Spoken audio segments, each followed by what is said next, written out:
Jeanine Ntihirageza is the director of the Center for Genocide and Human Rights Research in Africa and the Diaspora at Northeastern Illinois University. She joins us now live from Chicago. Thank you so much for giving us your time today.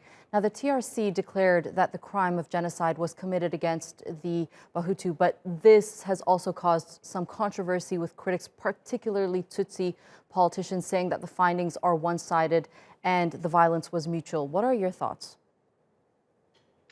Thank you so much for having me. I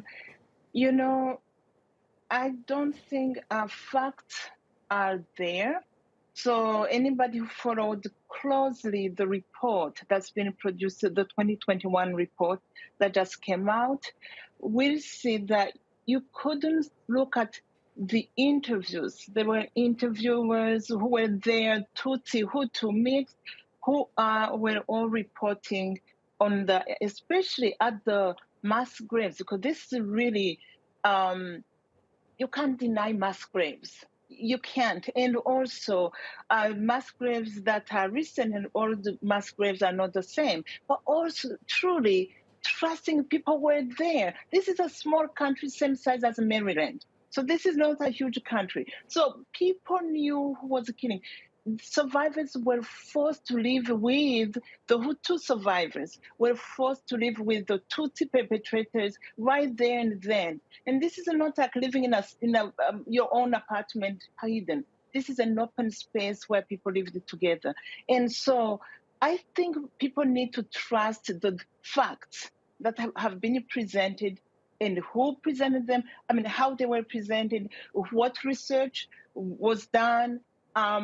There are letters that were written, right? A list of people who were killed, and they were Hutus.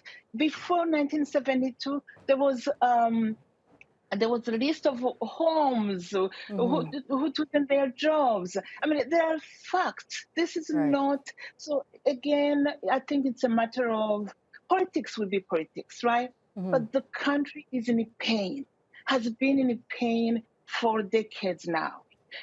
It's important that our people really open their minds and hearts and just look at the facts. Right. And where do we go from here? That's, I think, what's really important. How do we use this information, right? So now it's time to go post-genocide. At this point, we're still in a genocide, I think. And now, time to really talk about it and start working together to heal. Right. And even the perpetrators are in pain. Being silent about something horrible you committed with a neighbor that you killed their father, their mother, and so on. So it's really time for people to drop politics and start healing together. If you can, just give us, I only have about a minute left with you, and we're slowly running out of time, but if you can, just give us some context to these mass killings and how the repercussions of that war is still felt in Burundi today. So the mass killing, so in 1972, by the way, I am a survivor also of the genocide. Wow. My father was a businessman and he was killed then. So they would line up people, they would pack them on trucks and take them. Some were thrown into the lakes and rivers, and some were put in mass graves next to their homes or far away. So some, as the report presents, some mass graves, we were there. We walked on those mass graves. We went to fetch water, everything. We knew. People knew where the mass graves are.